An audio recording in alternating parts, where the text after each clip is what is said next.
Astaghfirullah. Assalamualaikum warahmatullahi wabarakatuh. Alhamdulillah wassalatu wassalamu ala Rasulillah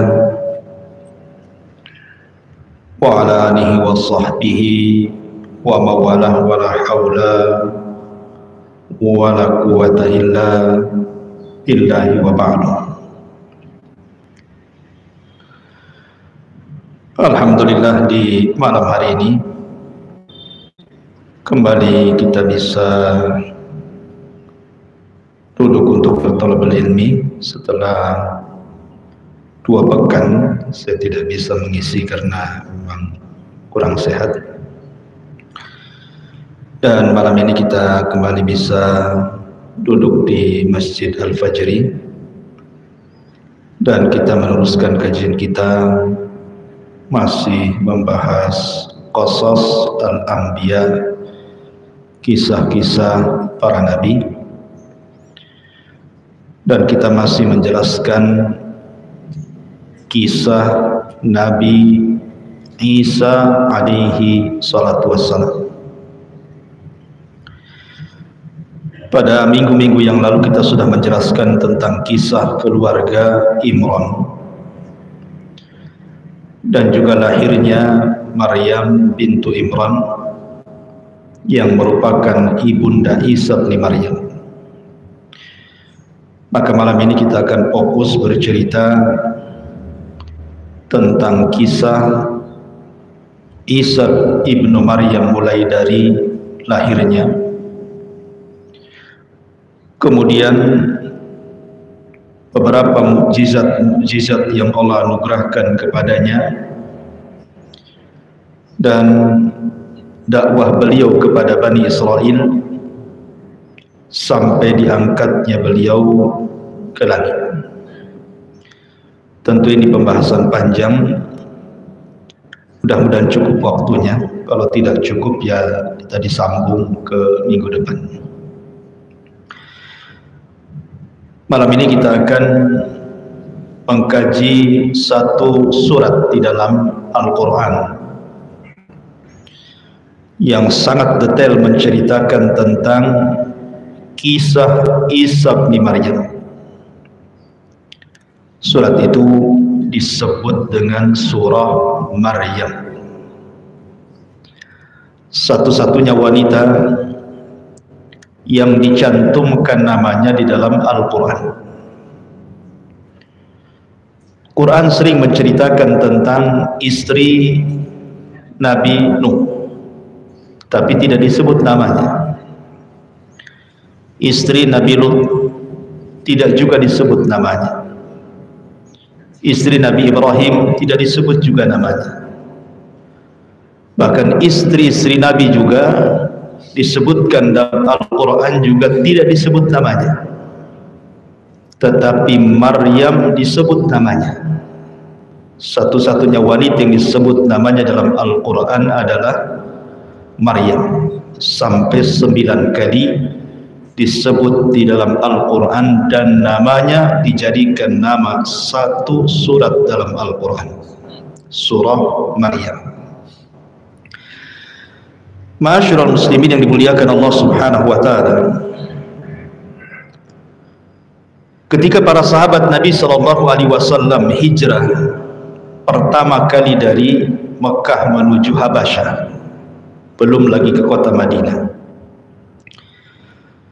maka di Habasyah itu ada satu raja yang namanya Ashamah ibn Afjuh, atau julukannya disebut Najasyi. Raja Najasyi ini direkomendasikan Rasul untuk para sahabat hijrah ke negerinya Ethiopia. Bahkan Rasul mengatakan dia adalah Malikun Adil lam yadlim ahada, raja yang sangat adil dan tidak pernah menzalimi siapapun dari rakyatnya. Maka berangkatlah belasan para sahabat dipimpin oleh Ja'far dan juga Utsman ibn Affan radhiyallahu an hijrah pertama dari Mekah ke kota Madinah, ke kota Habasyah. Lah ketika itu banyak orang-orang kafir Quraisy yang dipimpin oleh Amr ibn As dan juga Abi Sufyan yang merupakan para peniaga besar kala itu, hendak melobi Raja Najasyi supaya mengembalikan para sahabat ke kota Mekah dengan cara memberikan hadiah yang banyak. Tetapi sang raja ini, karena dia seorang alim di agamanya, agama Nasrani, tentu ingin mencari alasan kenapa sampai kemudian orang-orang Quraisy ini menghendaki para sahabat yang hijrah ke Habasyah disuruh pulang. Maka terjadilah dialog antara Ja'far ibn Abi Thalib dan juga Raja Najasyi. Lah salah satu dialognya adalah ketika Raja Najasyi bertanya soal agama yang dibawa Ja'far, maka Ja'far ketika itu membacakan ayat-ayat dalam surah Maryam yang kita akan bahas malam ini. Dengan sebab itulah kemudian Najasyi menangis, dan dengan sebab itu pula Raja Najasyi masuk Islam. Satu-satunya raja yang masuk Islam, rakyatnya kafir, Najasyi. Bahkan ketika wafatnya Nabi SAW mensalat gaibkan Najasyi karena memang negaranya tidak ada yang muslim yang menyalatkannya. Artinya surat ini, surah Maryam, ayat yang kita akan bahas ini adalah ayat-ayat yang menjadi sebab hidayah kepada Raja Najasyi. Karena ayat ini menceritakan tentang hakikat siapa Isa ibnu Maryam, yang selama ini orang-orang Nasrani menganggap dia adalah Tuhan, atau dia satu di antara tiga Tuhan, ataupun dia adalah anak Tuhan. Maka Al-Quran membantah tiga keyakinan ini dalam surah Maryam ini. Baik, kita akan baca satu persatu ayatnya, karena ini alur kisah dari kelahiran Isa ibnu Maryam. Allah Subhanahu wa ta'ala berfirman, "Wadhkur fil kitabi Maryam idhin tabadat min ahliha makanan syarqiyah." Ceritakan wahai Muhammad tentang kisah Maryam di dalam Al-Quran, yaitu ketika Maryam mengasingkan diri dari keluarganya ke sebuah tempat di sebelah timur Baitul Maqdis. Allah Subhanahu wa ta'ala, tadi saya sudah singgung bahwa menyebut nama wanita dengan sebutan nama hanyalah Maryam dalam Al-Quran. Tidak ada wanita yang disebut secara nama kecuali Maryam. Dan Nabi SAW pernah memuji Maryam dengan sabdanya, "Kamula minar rijali kathirun walam yakmul minan nisa'i illa Asiyah imra'atu Fir'aun wa Maryam bintu Imran." Kemudian kata Nabi SAW, orang yang sempurna dari kalangan laki-laki itu banyak, tetapi dari kalangan wanita itu tidak. Kemudian Rasul menyebutkan 4 wanita: Asiyah istrinya Fir'aun, kemudian Maryam ibunda daripada Isa bin Maryam, kemudian Khadijah bintu Huwailid, kemudian Fatimah bintu Rasulullah SAW. Kemudian di ujung hadis Rasul mengatakan, "Wa inna fadla Aisyah ta'ala nisa ka fadli tsarid ala sa'iri ta'am." Dan keistimewaan Aisyah di antara seluruh wanita seperti keutamaan makanan paling lezat yang disebut dengan tsarid di antara seluruh makanan-makanan yang tidak lezat. Kenapa Allah Subhanahu wa ta'ala lewat lisan Rasul memilih 5 wanita terbaik dunia. 1 Asia, istri Fir'aun. Yang kedua Maryam bintu Imran. Yang ketiga Khadijah bintu Huwailid. Yang keempat Fatimah bintu Rasulullah. Dan yang kelima Aisyah ummul mukminin radhiyallahu anha. Pertama Asia. Kenapa Asia dilebihkan dari seluruh wanita? Karena Asia adalah wanita yang mengkafil siapa? Ulul azmi minar rusul, Nabi Musa. Asia lah yang kemudian melindungi Nabi Musa. Dia yang mendapatkan kotak di Sungai Nil, kemudian isinya bayi Musa, dibesarkan oleh Asia. Bahkan 2 kali Fir'aun hendak membunuh Nabi Musa, dihalangi Asia. Sampai akhirnya Musa tumbuh besar menjadi Nabi dan Rasul, menjadi ulul azmi. Dia pun beriman kepada Musa. Makanya dia menjadi wanita terbaik dunia. Kemudian yang kedua Maryam, ada kemiripan dengan Asia. Dia adalah ibunda daripada ulul azmi minar rusul juga, Isa ibnu Maryam. Dia yang melahirkan Isa, dia yang membesarkan Isa. Bahkan dia wafat setelah Isa diangkat. Dia yang melindungi Isa bin Maryam. Makanya Maryam kemudian menjadi wanita terbaik kedua dunia setelah Asia bintu Muzahib, istri Fir'aun. Kemudian Khadijah, istri daripada ulul azmi Rasul, Nabi kita Muhammad sallallahu alaihi wasallam. Dia orang yang pertama beriman saat tidak ada orang yang beriman.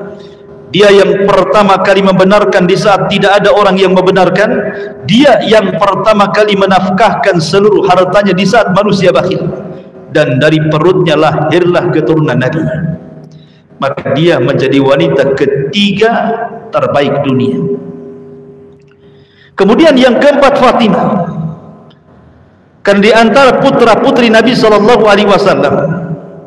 yang banyak merasakan ujian dan cobaan adalah Fatimah. Jadi ketika seluruh anak Nabi SAW meninggal di saat Rasul masih hidup, Fatimah masih hidup. Karena Fatimah wafat setelah Rasul wafat. Tetapi anak-anak Rasul yang lain wafat duluan, hidup. Sehingga kemudian Fatimah merasakan bagaimana kehilangan seorang bapak, seorang nabi, seorang rasul yang selama ini membimbing hidayah kepadanya. Dia merasakan keperitan musibah itu. Makanya kemudian dia pun menjadi wanita terbaik keempat dari wanita-wanita terbaik dunia. Adapun Aisyah, sejak zaman dilahirkannya sampai hari ini, bahkan sampai kiamat dibangkitkan, tidak ada wanita yang cerdas melebihi Aisyah. Bahkan dia satu-satunya wanita yang paling dicintai Nabi SAW. Ketika Amr bin As ditanya Rasul, siapa manusia yang paling kau cintai? Maka Rasul mengatakan Aisyah. Kemudian Amr bin As mengatakan dari kalangan laki-laki. Maka Rasul mengatakan abuha, bapaknya, maksudnya Abu Bakar. Lah dari hadis ini Nabi SAW menyebutkan satu di antara 5 wanita terbaik dunia adalah Maryam bintu Imran, ibunda Isa bin Maryam. Di sini Allah mengatakan, ceritakan ya Muhammad tentang kisah Maryam dalam Al-Quran. Ketika dia mengasingkan diri dari keluarganya ke sebuah tempat di sebelah timur Baitul Maqdis. Untuk apa Maryam mengasingkan diri? Tentu dalam rangka untuk berkhalwat, berzikir kepada Allah, mendekatkan diri kepada Allah Azza wa Jal. Karena Maryam itu terkenal dengan ibadahnya. Maka disebutkan di dalam ayat yang lain, Allah Subhanahu wa taala berfirman, innallaha astafaki wa tahharil alamin. Wahai Maryam, sesungguhnya Allah telah memilihmu, mensucikan dirimu, kemudian memilih dirimu kembali seluruh wanita dari semesta alam. Allah Subhanahu wa taala dua kali menyebut kalimat istafaki, memilih. Pertama memilih karena kelahiran Maryam tidak didekati syaitan. Kemudian yang kedua karena dari perutnya lahirlah mukjizat terbesar, lahir Isa bin Maryam. Dua perkara inilah Allah menjadi memilih Maryam di antara wanita dari wanita-wanita terbaik dunia. Dan Allah mengatakan, ya Maryam uqnuti biki wasjudi warka'i ma'arraqi. Wahai Maryam, beribadahlah kepada Rabbmu, sujudlah, rukulah bersama orang-orang ruku. Jadi Maryam itu orangnya selalu menyendiri dalam rangka tafakur dan beribadah kepada Allah, dan harusnya kita seperti itu. Jadikan waktu kita ini ada waktu-waktu yang kita menyendiri dengan Allah Azza wa Jalla. Mungkin di tengah-tengah keluarga kita, pekerjaan kita, pilihlah waktu supaya kita ini menyendiri, entah sepertiga malam kita bangun, kemudian tahajud, hanya kita dengan Allah saja. Makanya Nabi SAW mengatakan, sab'atun yudhilluhumullahu fi dhillihi yawma la dhilla illa dhilluh. Ada 7 kelompok yang akan mendapatkan naungan arasy di hari yang tidak ada naungan kecuali naungan arasy Allah. Salah satunya apa? Wa rajulun dzakarallaha khaliyan fafadat aina. Seorang laki-laki yang bersendirian dengan Allah, berzikir mengingat Allah, dan dia pun bisa meneteskan air mata. Menunjukkan bahwa pelajaran ayat ini, bahwa pilihlah satu waktu untuk kita bersendirian dengan Allah Subhanahu wa ta'ala. Kemudian Allah mengatakan, fattakhadat min dunihim hijaban fa arsalna ilaiha ruhana fatamassala laha basharan sawiyya. Lalu dia Maryam memasang tabir yang melindunginya dari mereka. Lalu kami mengutus roh kami Jibril kepadanya, maka dia menampakkan diri di hadapannya dalam bentuk manusia yang sangat sempurna. Jadi suatu hari Maryam ini dia selesai haidnya, karena setiap wanita kan pasti mengeluarkan darah haid. Jadi Maryam ini sudah selesai haid dan ingin bersuci, mandi. Jadi mandi junub sudah ada sejak zaman itu. Maka menyingkirlah Maryam ini dari mihrabnya Baitul Maqdis menuju tempat pemandian. Akhirnya kemudian setelah dia mandi junub, membersihkan badannya, kemudian dia pulang lagi menuju Baitul Maqdis. Di tengah jalan tiba-tiba dicegat oleh seorang laki-laki yang ganteng, yang tampan. Rupanya laki-laki ini jelmaan daripada Jibril. Untuk apa kemudian Jibril diutus oleh Allah Subhanahu wa ta'ala dan mencegat Maryam di tengah-tengah tidak ada manusia di situ? Ya. Maka kemudian Allah Subhanahu wa ta'ala menjelaskan bahwa diutusnya Jibril itu untuk menghabar gembirakan kepada Maryam bahwa akan lahir dari perutnya seorang nabi yang merupakan nabi akhir dari nabi-nabi Israel, Isa ibnu Maryam. Ketika kemudian Maryam berjumpa dengan Jibril yang ganteng, yang tampan, ingat Maryam itu bukan tidak takut laki-laki, bukan takut laki-laki, tidak. Tetapi Maryam itu wanita yang menjaga dirinya. Bagaimanapun dia wanita yang terkenal ahli ibadah, menjaga kehormatannya, tidak pernah keluar dari mihrabnya. Tiba-tiba di tengah jalan dicegat laki-laki yang tampan. Maka Maryam pun mengatakan, qalat inni a'udzu birrahmani minka in kunta taqiyya. Maka Maryam pun berkata, sungguh aku berlindung kepada Tuhan yang Maha Pengasih terhadapmu, jika engkau bertakwa menyingkirlah dariku. Subhanallah. Ya. Jibril ini kalau datang menemui orang yang dicintai Allah Subhanahu wa ta'ala, maka dia akan datang dalam bentuk yang terbaik, yang sempurna kepada manusia. Contoh umpamanya di zaman Nabi, Jibril kalau datang kepada Rasul dalam bentuk manusia, biasanya dia berbentuk dalam bentuk sahabat yang paling tampan dari sahabat Muhajirin. Siapa namanya? Dihyah ibnu al-Kalbi, Dihyatul Kalbi. Sampai-sampai Aisyah radhiyallahu anha suatu ketika Dihya di atas kuda, Rasul di bawah. Tiba-tiba dia memerintahkan kepada Rasul. Ini kan tidak sopan, masa sahabat memerintahkan Rasul, dia duduk di atas kuda, Rasul di bawah. Kemudian Rasul menjelaskan bahwa dia bukan dia adalah Jibril, dan dia menyampaikan salam untukmu. Lah ketika juga Jibril datang kepada Maryam, maka dia dalam bentuk yang luar biasa. Subhanallah. Allah Subhanahu wa ta'ala menugaskan para malaikat itu dengan tugas masing-masing. Seperti malaikat yang meniupkan ruh, itu ada sendiri. Tapi kenapa kemudian rohnya Isa bin Maryam justru yang membawa malaikat Jibril, bukan malaikat yang memang bertugas untuk mengantarkan ruh? Kan dalam hadis Bashir, Nu'man ibn Bashir yang ma'ruf, atau dalam hadis Abdullah ibn Mas'ud radhiyallahu an, ketika Allah Subhanahu wa ta'ala bagaimana menciptakan manusia dari segumpal mani, kemudian jadi segumpal darah setelahnya, kemudian jadi segumpal daging setelahnya, kemudian setelah 4 bulan datang malaikat yang memang ditugaskan meniupkan ruh, kan gitu, kemudian mencatat rizkinya dan begitu seterusnya. Tapi khusus ruhnya Isa dihantar oleh Sayyidul Malaika, pemimpinnya malaikat. Kenapa? Karena ini ruh bukan ruh biasa, ini ruh luar biasa. Ini ruh luar biasa.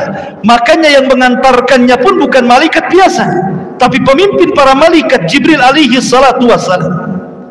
Karena ruhnya Isa itu disandarkan kepada Allah. Sesuatu yang disandarkan kepada Allah itu memiliki kemuliaan. Seperti Baitullah, rumah Allah, menunjukkan rumah itu memiliki kemuliaan. Naqatullah, untanya Allah, mujizatnya Nabi Saleh menunjukkan unta itu ada kemuliaan. Begitu juga ruhnya Isa disandarkan kepada Allah. Tapi bukan berarti kemudian dia anak Allah, bukan. Penyandaran ruh kepada Allah hanya menunjukkan kemuliaan ruh itu saja. Jadi Isa dibawa ruhnya oleh Jibril. Lah Jibril ini datang dalam bentuk yang baik, tidak menakutkan. Karena bahasa Maryam mengatakan apa? In kunta taqiyya, kalau engkau orang bertakwa, nyingkir. Menunjukkan bahwa Jibril datang kepada Maryam itu bukan dalam bentuk menakutkan. Kalau memang dalam bentuk menakutkan, tentu Maryam tidak akan mengatakan in kunta taqiyya, pasti akan mengatakan in kunta syaitan, kan itu ya. Kalau kamu syaitan, nyingkir gitu ya. Tapi kan tidak ngomong begitu. Kalau engkau memang orang yang takwa, pergi kau dari sini. Dan kalimat takwa bagi orang yang memiliki iman dalam hatinya, kalau dinasihati dengan kalimat takwa pasti akan berpengaruh. Umar bin Khattab radhiyallahu an saat bersama ajudannya, khadimnya, pembantunya menuju pasar, berjumpa dengan wanita yang sangat tua sekali.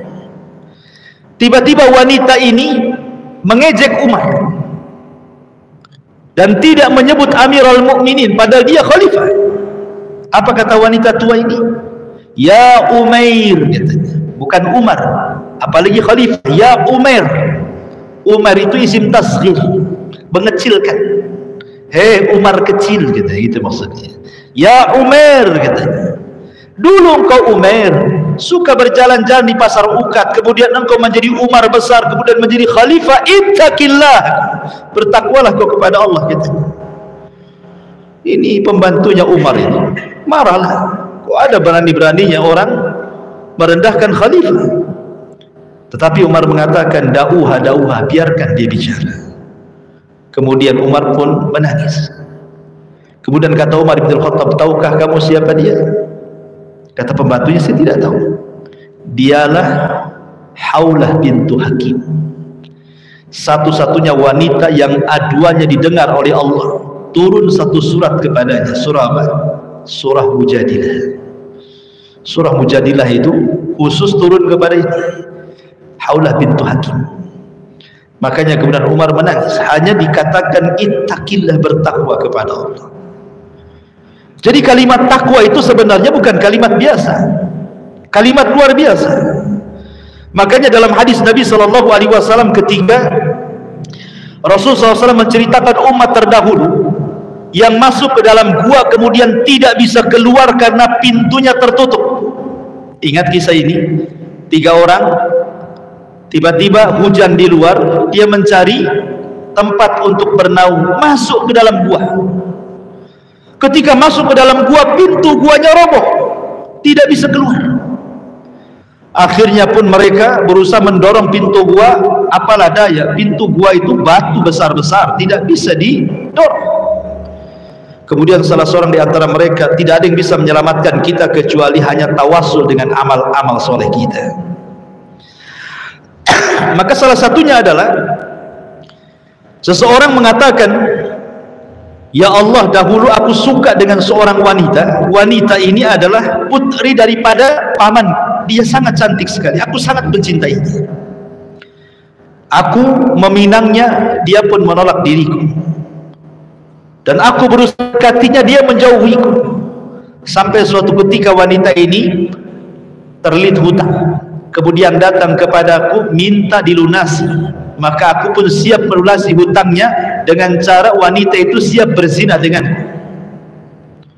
Akhirnya kemudian setelah diberikan uangnya dan sudah deal-dealan bahwa setelah diberikan uang dia siap berzina, ketika sudah hendak berzina ini, sudah membuka auratnya masing-masing, tiba-tiba wanita ini mengatakan, ya Abdullah ittaqillah, wahai Abdullah, bertakwalah kau kepada Allah.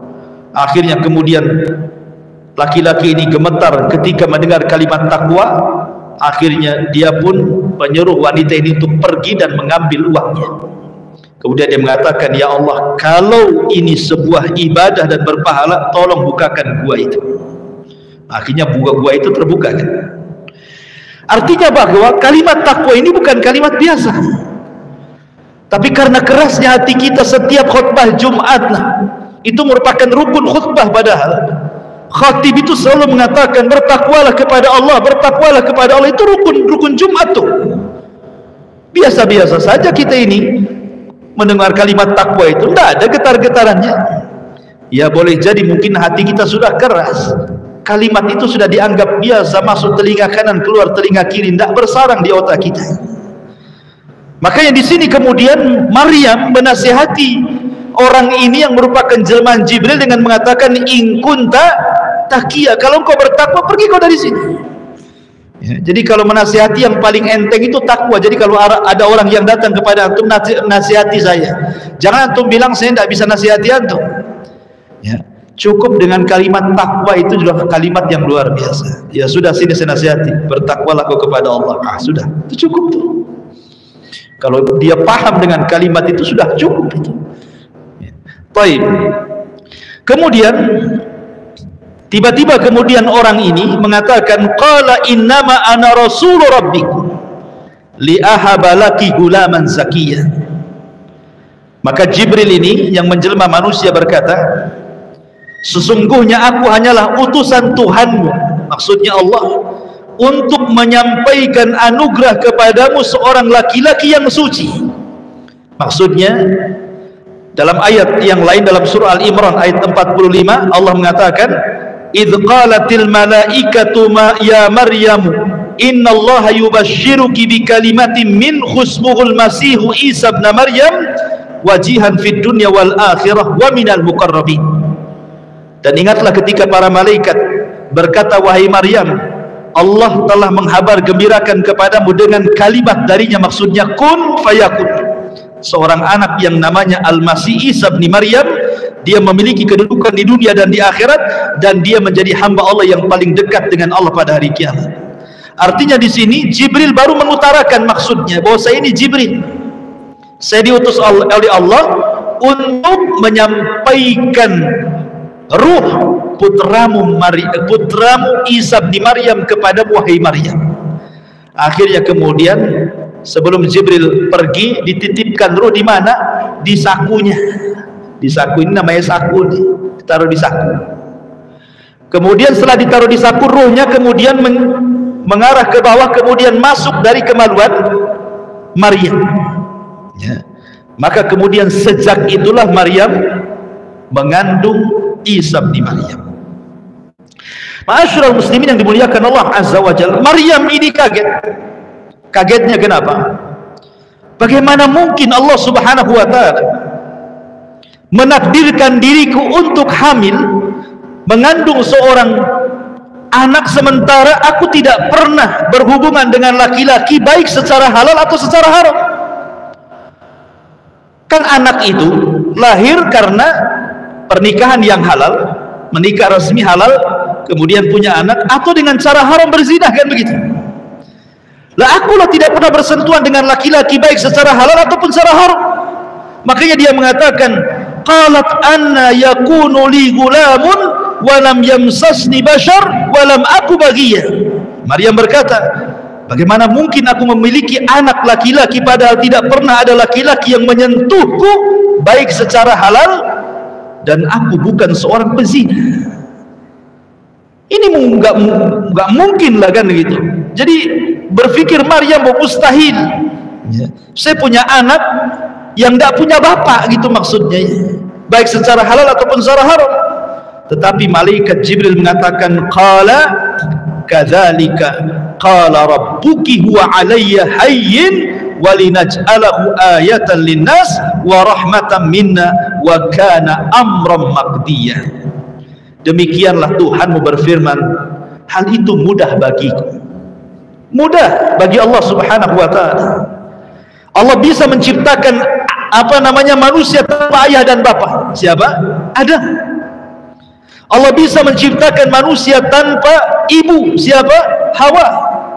Dan Allah juga bisa menciptakan manusia tanpa ayah, anakmu Maryam. Isa nanti anakmu, hai Maryam, terlahir tanpa ayah.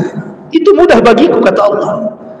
Dan agar kami menjadikan satu tanda kebesaran Allah bagi manusia, di mana dia lahir tanpa bapa, dan sebagai rahmat dari kami, dan hal itu adalah suatu urusan yang sudah ditakdirkan untukmu. Kau nggak bisa mengelak, wahai Maryam.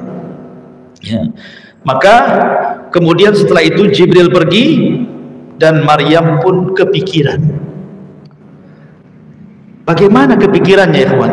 Dia wanita suci, wanita yang diagung-agungkan oleh Bani Israel sebagai satu-satunya wanita yang menjaga kehormatan di zaman, ahli ibadah, tidak pernah keluar dari mihrab, dikelilingi oleh para nabi dan ahli ibadah di Baitul Maqdis. Tiba-tiba kemudian kalau hamil, apa kata dunia, gitu ya, apa kata orang, itu maksudnya.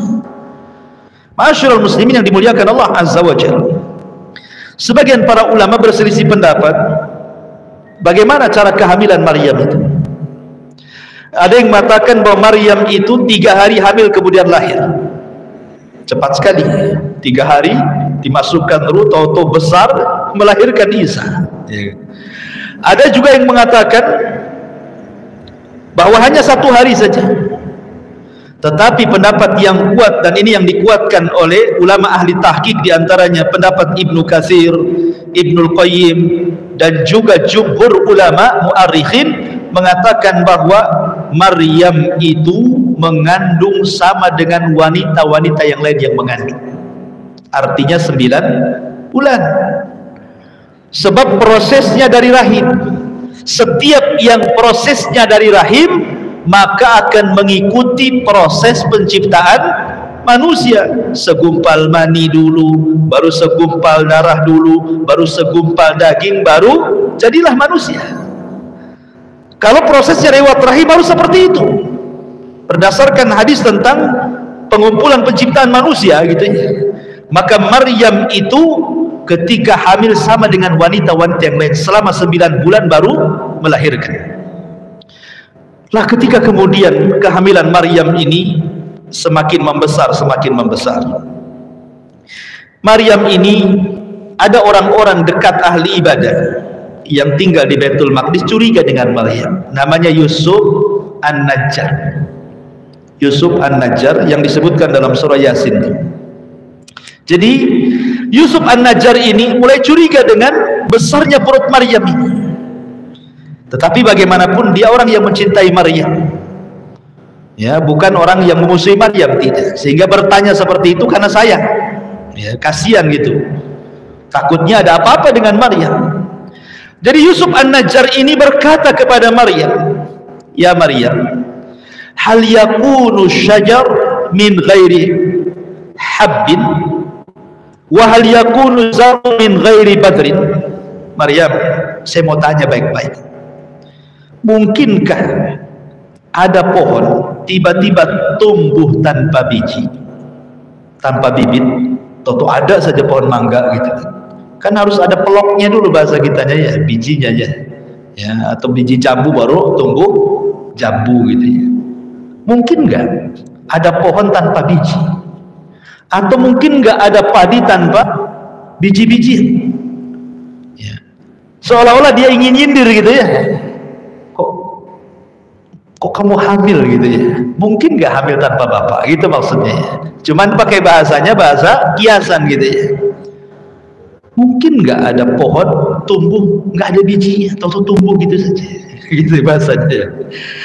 Kata Maryam, cerdas dia Maryam, ya mungkin saja.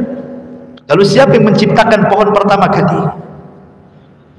Ketika Allah menciptakan pohon yang pertama, apakah ada bijinya? Kan tidak, langsung jadi pohon. Baru setelahnya pakai biji kan gitu kata Maryam. Baru setelah Yusuf An-Najjar ini sudah tidak sabar dia betul-betul tanya kepada Maryam, wahai Maryam, mungkin nggak wanita punya anak tanpa bapak? Nggak sabar dia akhirnya kan. Maka Maryam mengatakan mungkin saja.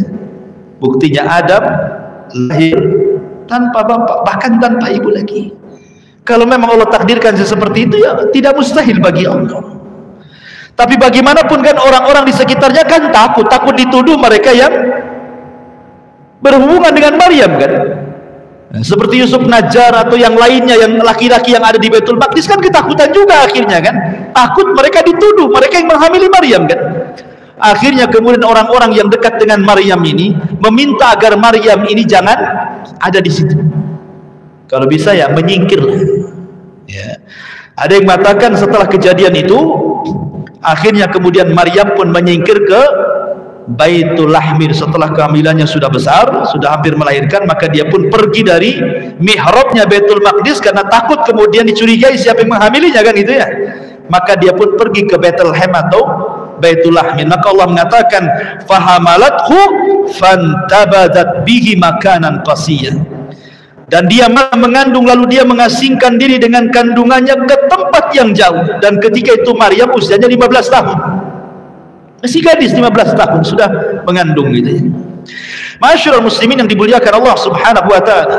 Kemudian Allah mengatakan fa'aja'ahal mahadu ila jid'in nakhlati qalat ya laitani mittu qabla hada wa kuntu nasyan mansiyah. Kemudian rasa sakit akan melahirkan memaksa Maryam bersandar pada pangkal pohon kurma. Lalu dia Maryam berkata, wahai, betapa baiknya aku mati sebelum ini dan aku menjadi seseorang yang tidak pernah diperhatikan bahkan dilupakan manusia. Sudah mulai ketakutan tuh Maryam ya, karena kehamilannya sudah besar, sudah 9 bulan dan sudah waktunya melahirkan. Makanya kemudian ketika orang-orang menyuruh Maryam untuk menyingkir dari situ, cari tempat yang aman gitu ya, supaya orang tidak tahu, maka Maryam pun pergi ke Bethlehem. Kemudian masuk ke kebun kurma. Kemudian di kebun kurma itulah dia bersandar di salah satu batang pohon kurma. Subhanallah, dia melahirkan tanpa bidan sendiri ya. Dan itu kuasa Allah Subhanahu wa taala. Jadi Maryam ketika melahirkan itu sedang bersandar di pohon kurma. Kenapa pohon kurma? Kenapa tidak pohon anggur, pohon atau pohon yang lain kan gitu ya? Karena nanti Allah Subhanahu wa taala akan takdirkan pohon kurma itu ada rutab. Rutab itu kurma basah. Dan kurma basah itu menurut para ulama salaf ya, dan ilmu kedokteran, ilmu kesehatan, itu sangat baik dikonsumsi orang yang sedang nifas. Orang melahirkan itu kan nanti keluar darah nifas gitu ya.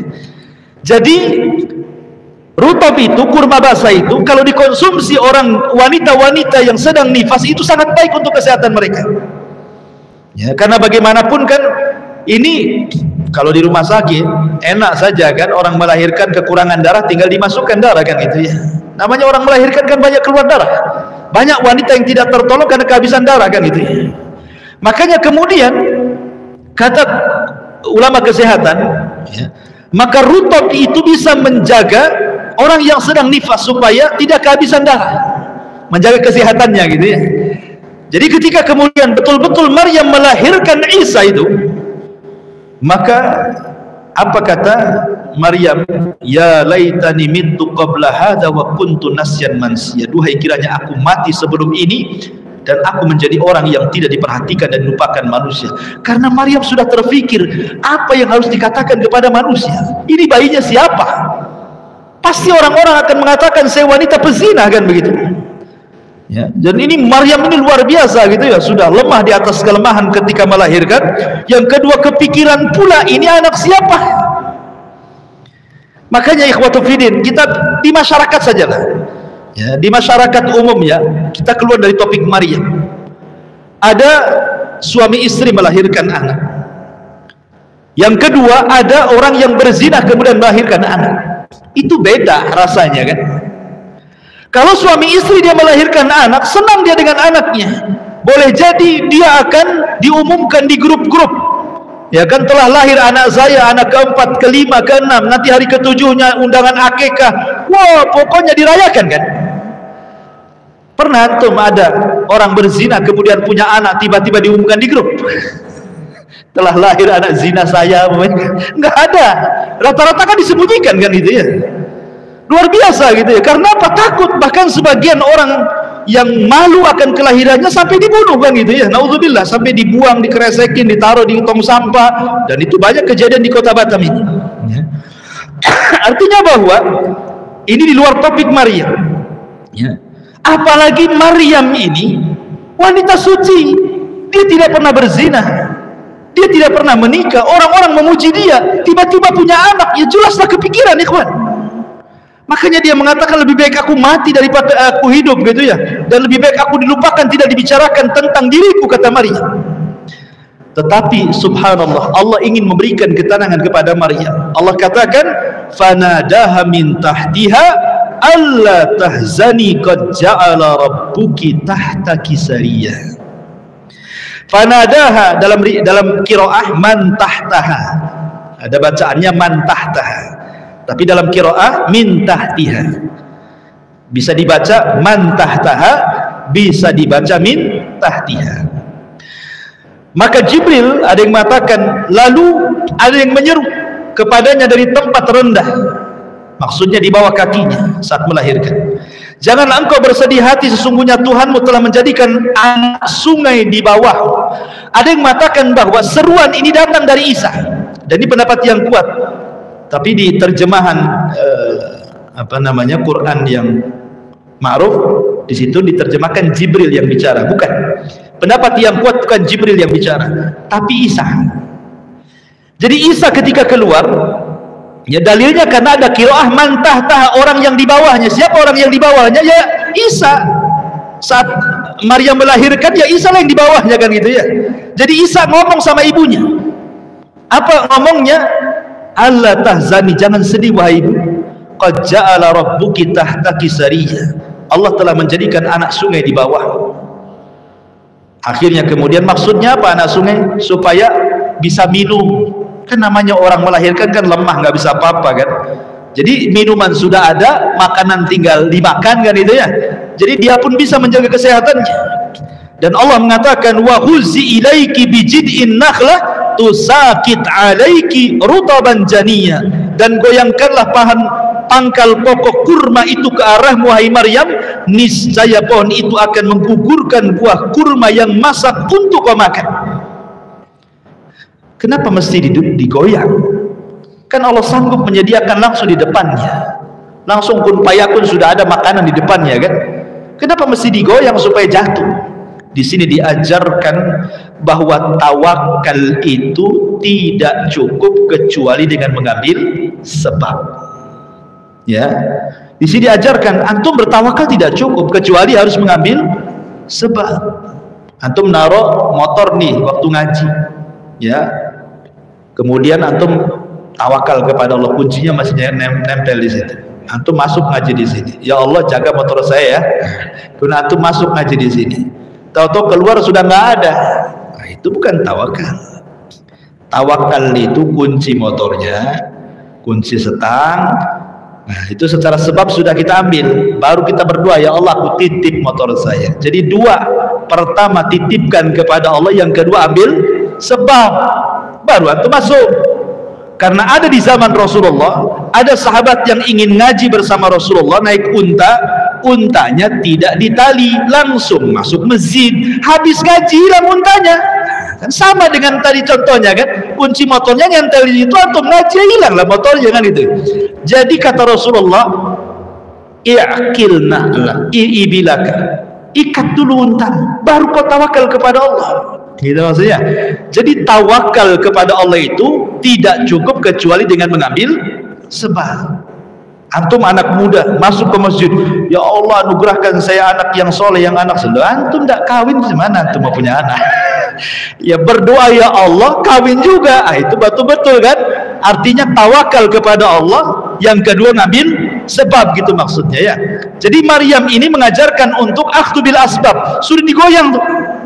Baru kemudian Allah kasih makanan dari langit, dari kurma yang sangat enak, rutob itu kan kurma yang paling enak kan rutob.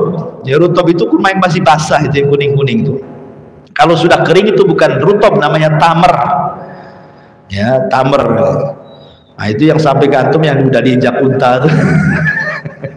Ya.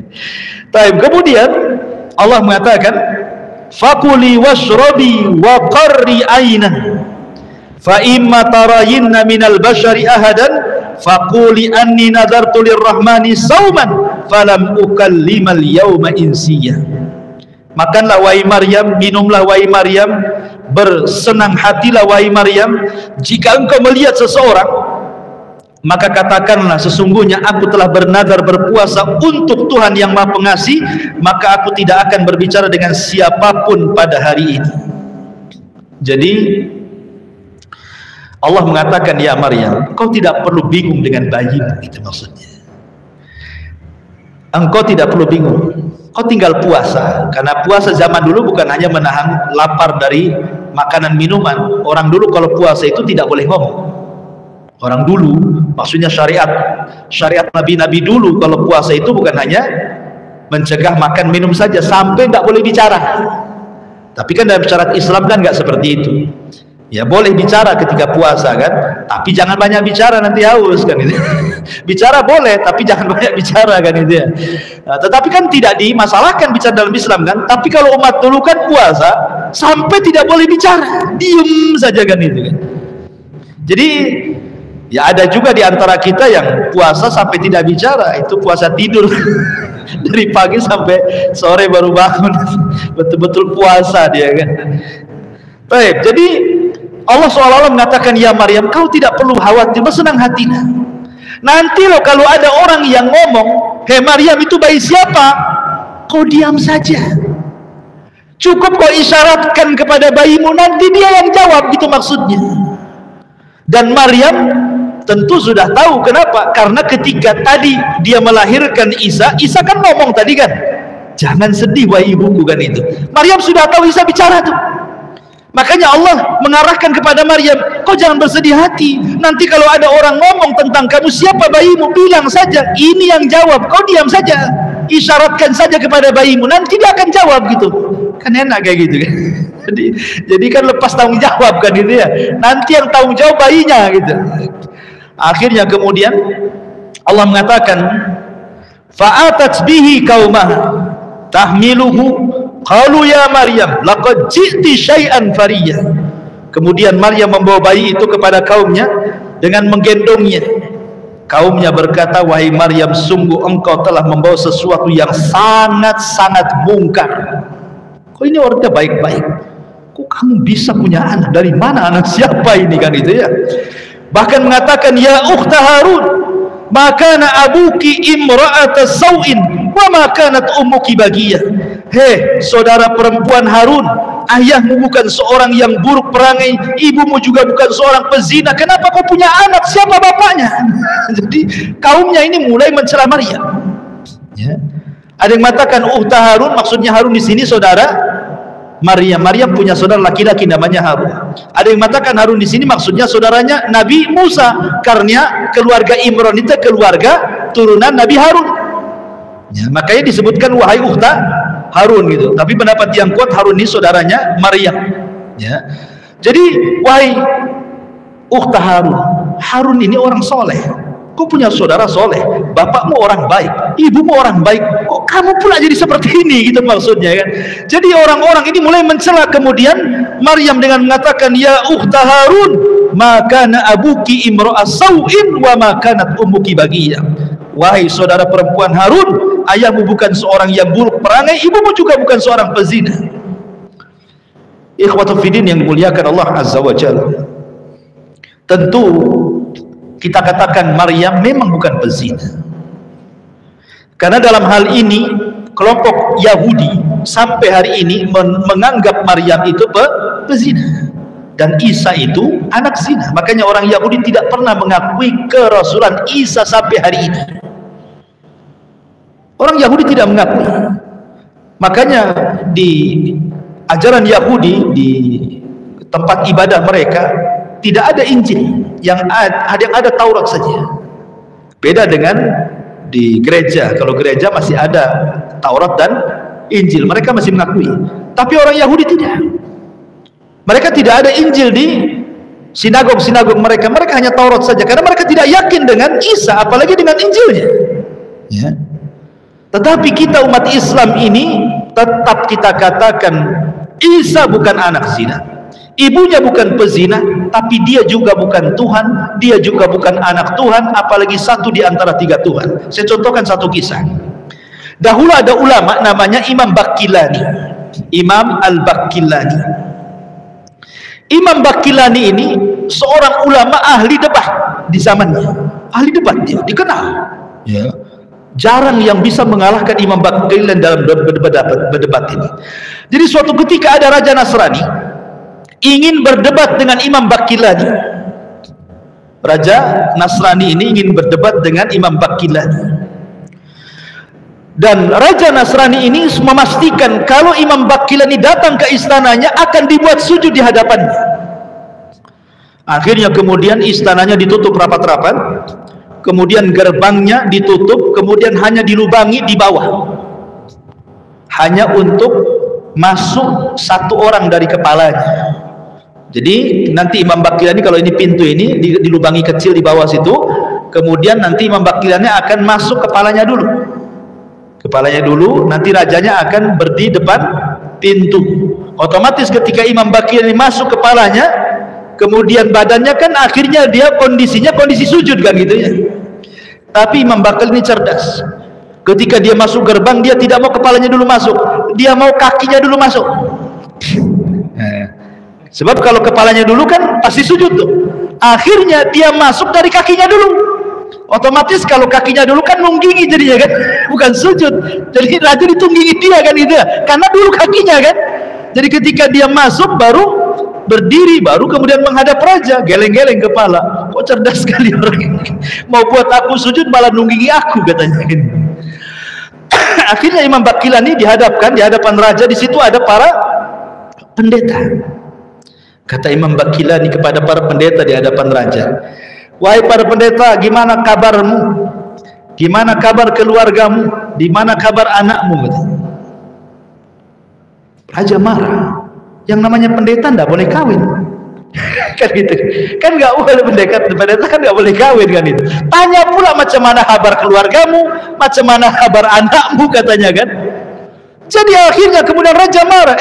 Baqillani, kau sudah tahu namanya pendeta tidak kawin, jangan tanya keluarga, jangan tanya anak-anak, tanya kondisi saja kan itu. Kata Imam Baqillani, subhanallah katanya, Maryam punya anak Isa. Ya, itu Maryam loh punya anak Isa, masa saya tanya anaknya salah katanya. Maryam aja punya anak Isa katanya. Akhirnya raja ini marah dan mengatakan, hei Baqillani, saya ingin tanya sama kamu. Saya dengar ummuk, maksudnya ibumu itu Ummul Mukminin Aisyah radhiyallahu anha, dia seorang wanita pezina. Ya, dia seorang wanita pezina, berzina dengan seorang sahabat namanya Safwan ibn Mu'attil.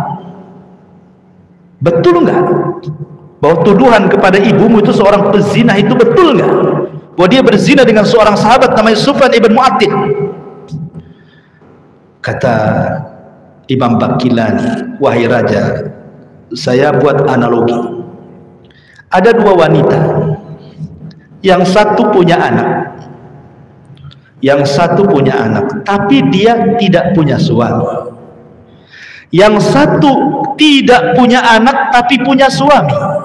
Kira-kira dari dua wanita ini, mana yang berhak dituduh berzina? Satu wanita punya anak tak ada suami. Anak siapa ini? Kan itu ya. Satu wanita punya suami tak punya anak, mana buktinya dia berzina? Kan gitu kan. Dia punya suami tapi tak punya anak, macam mana dia akan dituduh berzina?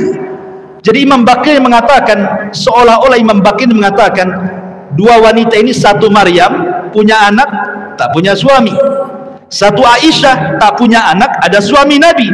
Kira-kira dari dua wanita ini mana yang berhak dituduh berzina? Coba cerdasnya kan. Ya tentulah wanita yang punya anak tidak punya suami. Ini anak siapa? Kan begitu ya. Tetapi saya yakin, kata Imam Baqillani, baik ibunda Maryam ataupun ibunda kami Aisyah, dua-duanya wanita suci.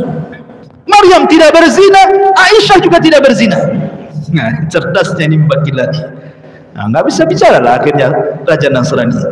Maka kita katakan bahwa Maryam bukan wanita pezina.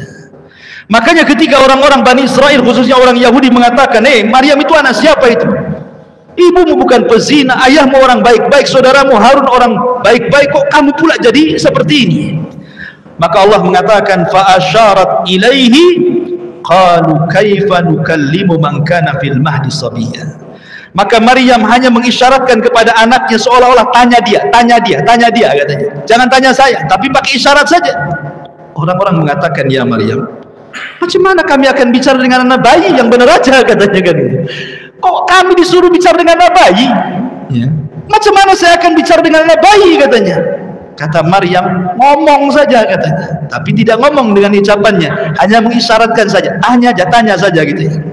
Akhirnya tiba-tiba ketika kemudian orang-orang ini bertanya kepada Isa yang masih dalam pangkuan itu, anak siapa kamu? Siapa bapakmu? Gitu ya pertanyaannya. Tiba-tiba Isa ini bicara, padahal masih bayi dalam pangkuan, masih di susuan Maryam. Tiba-tiba Isa mengatakan, qala inni Abdullah ataniyal kitab wa ja'alani nabiyyan. Sesungguhnya aku adalah hamba Allah. Tiba-tiba bisa bicara, coba kan. Akulah hamba Allah, kata. Subhanallah. Pertama kali Isa bicara menyebut saya hamba Allah, ini membatalkan sebuah keyakinan orang Nasrani, ya kan? Isa pertama bicara mengatakan saya hamba Allah, ini kan membatalkan semua keyakinan orang Nasrani yang mengatakan Isa Tuhan, yang mengatakan Isa anak Tuhan, yang mengatakan Isa satu dan tunggal tiga Tuhan. Isa mengatakan saya hamba Allah, hamba Allah. Dan tidak ada di dalam Taurat, dalam Injil, sekalipun dalam Injil, bahwa ada kalimat Isa itu anak Tuhan, tidak ada. Injil itu kalau ngomong ya Isa itu pilihan Tuhan, orang mulia Tuhan, dan begitu. Tidak ada anak Tuhan, apalagi dia Tuhan. Lalu dari mana keyakinan kemudian tiba-tiba kemudian ada keyakinan Isa itu dianggap Tuhan? Yang pertama kali bicara tentang ketuhanan Isa itu adalah Paulus. Sebagaimana dikatakan oleh Imam Ibnul Qayyim rahimahullahu ta'ala dan Syekhul Islam Ibnu Taimiyah dan juga para ulama yang lain mengatakan, yang pertama menyesatkan orang Nasrani seorang laki-laki yang bernama Paulus. Paulus ini dia mengklaim sezaman dengan Hawariyin, dengan murid-muridnya Isa bin Maryam. Bahkan ada dua muridnya Paulus mengarang kitab Injil yang jadi rujukan sekarang. Ya. Jadi Paulus ini yang mengatakan bahwa dia melihat Isa turun dari langit dan dia adalah Tuhan, dan dialah yang mengatakan kepadaku bahwa aku adalah seorang nabi. Jadi Paulus mengklaim dirinya nabi yang mengangkat nabi adalah Tuhan Isa. Isa turun dari langit dan dianggap Tuhan. Jadi yang pertama kali menuhankan Isa dalam ajaran Nasrani siapa? Paulus. Dia yang menyesatkan. Baik. Kemudian kata Isa bin Maryam, saya adalah hamba Allah. Ataniyal kitab wa ja'alin nabiyya. Dia telah memberikan Injil kepadaku dan telah mengangkat aku menjadi seorang nabi. Kemudian Isa mengatakan, wa ja'alani mubarakan aina ma kun wa awsani bis salati waz zakati ma dumtu hayya. Dan dia, maksudnya Allah, menjadikan aku seorang yang berkah dimanapun aku berada, dan dia memerintahkan aku melaksanakan solat dan menunaikan zakat selama aku hidup. Subhanallah, ini pelajarannya bahwa Isa dijadikan Allah mubarakan, hidupnya penuh berkah, maksudnya kemana-mana membawa kebaikan.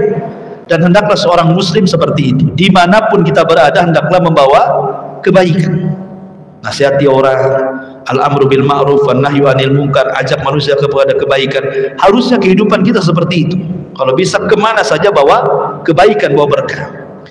Wa awsani bis salati, dan Allah menasihati aku untuk salat. Di sini menunjukkan bahwa salat adalah ibadah yang dilakukan seluruh para nabi. Seluruh para nabi itu salat. Makanya lihat ketika Allah bicara tentang Zakaria, fanadathul malaikatu wa huwa qa'imun yusalli fil mihrab. Zakaria sedang salat dalam mihrab. Kemudian ketika Allah mengatakan tentang Nabi Syuaib, ya Syuaib as-salatuka, apakah salatmu, kata kaumnya, menunjukkan Syuaib salat, ya. Kemudian Ibrahim alaihissalam berdoa gimana? Rabbana inni askantu min dzurriyyati bi wadin ghairi dzi zar'in inda baitikal muharram rabbana liyuqimu shalah. Nah, ini Rabbana liyuqimu shalah. Kata Ibrahim, ya Allah, mudah-mudahan anak keturunanku menjadi hamba-hamba yang salat, ya. Menunjukkan bahwa salat itu ibadah yang diperintahkan kepada seluruh para nabi, termasuk juga zakat. Zakatlah ibadah yang diperintahkan kepada seluruh para nabi, bahkan rukun Islam, mulai syahadat, salat, zakat, puasa, haji, semua dikerjakan para nabi, bukan kepada Nabi kita Muhammad SAW saja. Kemudian setelah hak Allah, baru bicara tentang hak hamba. Wa barram biwalidati walam yaj'alni jabbaran syaqiyya. Dan aku diperintahkan Allah untuk berbakti kepada ibuku. Kenapa kepada ibuku? Karena Isa tidak punya bapak, makanya bahasanya kepada ibuku, ya. Dan dalam Islam juga ibu yang pertama, ibu baru bapak, gitu. Bukan disuruh nikah dengan 3 ibu, ibumu berarti 3 istri. Bukan begitu maksudnya. Disuruh berbuat baik, dilebihkan ibu dibandingkan bapak. Subhanallah, lihat bahasanya wa barran biwalidati. Birrul walidan itu diambil dari kata barra. Di sini kan kalimatnya barroh, wa barron. Jadi birrun itu dari bar. Apa bar? Bar itu daratan. Al-bahru wal-bar. Bahar itu lautan, bar itu daratan. Dan daratan itu luas. Ketika kemudian bahasa birrul diambil dari bar, dari daratan yang luas, menunjukkan bahwa berbuat baik kepada orang tua itu sesuatu yang luas. Dengan cara apa saja bisa. Bukan hanya sekedar mengucapkan salam, ngasih makan, ngasih minum, ngasih uang. Bukan sebatas itu. Tapi kebaikan orang tua itu sifatnya babwas yang sangat luas. Dengan cara apapun yang penting orang tua senang, itu disebut birrul walidain. Makanya diambil dari kata-kata bar. Wa barran biwalidati walam yaj'alni jabbaran syaqiyya. Dan Allah tidak menjadikan aku seorang yang sombong lagi celaka. Lihat bagaimana kalimat sombong dikaitkan dengan birrul walidain. Maknanya anak yang sombong sampai kiamat tidak mungkin berbuat baik sama orang tua.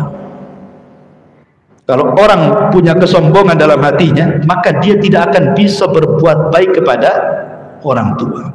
Makanya saya sarankan, saya nasihatkan, kalau datang kepada orang tua, jangan bawa titel. Orang tua itu, dia tidak akan memandang titel anaknya. Anda ini seorang dokter, insinyur, seorang tentara, polisi, eselon 1, eselon 2 atau apa gitu ya, tingkatan di PNS itu. Orang tua itu tidak peduli dengan tingkatan pangkat anaknya. Yang tahu orang tua, kamulah anakku. Itu saja orang tua itu. Maka nggak boleh kita ini kemudian menghadapkan orang tua dengan pakaian dinas kita. Tidak boleh. Jangan menampakkan kesombongan, karena orang sombong itu tidak pernah berbuat baik kepada orang tua. Makanya di sini kata-katanya walam yaj'alni jabbaran syaqiyya. Allah tidak menjadikan aku sombong. dikaitkan dengan birrul walidain. Maknanya kata para ulama, orang yang sombong selamanya tidak akan birrul walidain. Maka keluarkan sifat sombong itu supaya menjadi hamba yang tawadu dan bisa berbuat baik kepada orang tua. Kemudian Allah mengatakan, wa salamun alayya yauma wulidtu wa yauma amutu wa yauma ub'atsu hayya. Maka Isa kemudian bicara lagi, dan kesejahteraan, keselamatan untukku, kata Isa, di hari aku dilahirkan, di hari aku akan diwafatkan, dan di hari aku kelak dibangkitkan. Kenapa? Karena 3 perkara ini yang mengkhawatirkan manusia. Saat melahirkan, betapa banyak orang yang tidak selamat ketika dilahirkan. Banyak orang mati atau cacat. Saat diwafatkan, betapa banyak yang mati su'ul khatimah. Saat dibangkitkan, banyak dosa yang disebut dipertanggungjawabkan di hadapan Allah. Maka kita berharap 3 kondisi ini diselamatkan. Selamat saat kelahiran, selamat saat kematian, selamat saat dibangkitkan. Kemudian, dzalika Isa bin Maryam qaulal haq alladzi fihi yamtarun. Itulah hakikat Isa bin Maryam, perkataan yang benar yang mereka selama ini ragukan. Maksudnya mereka yang selama ini ragukan, maksudnya orang-orang yang memfitnah Yahudi, memfitnah Isa pezina dan anaknya wanita pezina, dan Nasrani yang menuhankan Isa. Dua-duanya salah, ya. Tetapi Isa adalah Abdullah, hamba Allah subhanahu wa ta'ala. Kemudian Allah mengatakan, ma kana lillah ayyattakhidha min waladin subhanah idza qada amran fa innama yaqulu lahu kun fayakun. Tidak patut bagi Allah mempunyai anak. Maha suci Dia, apabila Dia hendak menetapkan sesuatu maka Dia hanya berkata kepadanya, jadilah, maka jadilah. Artinya bahwa Isa itu sama dengan Adam. Inna masalah Isa kamasali Adam, khalaqahu min turab tsumma qala lahu kun fayakun. Kan itu ya, permisalan Isa itu sama dengan Adam. Adam diciptakan dari tanah, kalau Allah mengatakan jadi, maka jadilah. Sebagaimana Adam tidak punya ayah dan tidak punya bapa, lalu kenapa Anda harus mengagungkan Isa dan tidak mengagungkan Adam? Kalau memang objektif dua-duanya dituhankan, tapi Anda tidak menuhankan Adam, menuhankan Isa pula, padahal Adam lebih hebat dibandingkan Isa. Kalau ditimbang-timbang, dia tercipta tanpa ayah dan ibu, kan begitu ya. Kenapa Anda kemudian mengagungkan seagung-agungnya Isa tapi tidak mengagungkan Adam, padahal Adam dengan Isa itu sama saja, kata Allah, ya. Dan ini membantah mereka. Kemudian fakhtalafal ahzab min bainihim fawailul lil ladzina kafaru min mashhadi yaumin azim. Maka berselisihlah golongan-golongan yang ada di antara mereka, maksudnya Yahudi dan Nasrani. Yahudi menghina Isa, Nasrani mengagungkan Isa. Maka celakalah orang-orang kafir pada waktu menyaksikan di hari yang sangat agung kelak pada hari kiamat. Ma'asyiral muslimin yang dimuliakan Allah Azza wa Jalla. Sampai di sini ayat surah Maryam bicara tentang Isa bin Maryam. Ini maksudnya masih cerita bayi. Ini kan masih cerita bayi, ya. Ingat bahwa Isa bin Maryam ini ketika sebelum dilahirkan, para dukun di zaman itu sudah meramal bahwa akan lahir seorang nabi yang akan mengambil kekuasaan raja yang berkuasa saat itu, raja Romawi namanya Herodes. Yang berkuasa ketika itu namanya Raja Herodes, ya, di zaman Isa bin Maryam. Jadi para dukun-dukun ini meramalkan di hadapan raja akan lahir seorang bayi yang akan merebut kekuasaan. Akhirnya kemudian sama dengan kisah Nabi Musa, semua bayi dibantai oleh Herodes ini. Semua bayi dibantai karena khawatir bahwa bayi yang dilahirkan itu akan merebut kekuasaannya. Makanya kemudian ketika mendengar bahwa bayi-bayi ini dibantai di mana-mana, ketika Maryam ketakutan kalau seandainya Isa akan dibantai putranya, maka Allah mengatakan wajah dalam surah Al-Mu'minun ayat 50, waja'alna ibna Maryam wa ummahu ayatan wa awainahuma ila rabwati dzati qararin wa ma'in. Dan telah kami jadikan Isa putra Maryam bersama ibunya sebagai satu bukti yang nyata bagi kebesaran kami, dan kami melindungi mereka dari sebuah daratan yang tinggi, tempat tenang, rindang dan banyak buah-buahan dengan mata air yang mengalir. Ada yang mengatakan kemudian Maryam pun ingin melindungi putranya dengan cara pergi dari Baitul Maqdis ke mana? Ke Mesir. Jadi dia hijrah ke Mesir, ya, beberapa tahun di Mesir, baru kemudian kembali ke Baitul Maqdis. Ada yang mengatakan bahwa bukan ke Mesir tapi ke Syam, ke Ghutah. Di Ghutah itulah kemudian dia bersembunyi selama beberapa tahun, baru kemudian setelah Isa setelah mendengar Raja Herodes meninggal, baru kemudian balik lagi ke Palestina. Barulah kemudian Isa pun hidup dari mulai remaja. Disitulah kemudian ditampakkan banyak mukjizat yang disaksikan Bani Israel, dan mukjizatnya banyak sekali dan tidak mungkin kita jelaskan malam ini ya.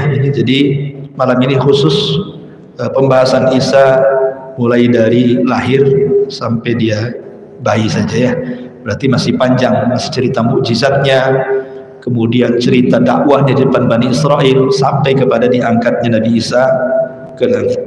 Wallahu a'lam bishawab. Ini yang bisa sampaikan, mudah-mudahan ada manfaatnya. Subhanallah bihamdika asyhadu an la ilaha illa anta astaghfiruka wa atubu ilaik. Allahu ta'ala. Assalamualaikum warahmatullahi wabarakatuh.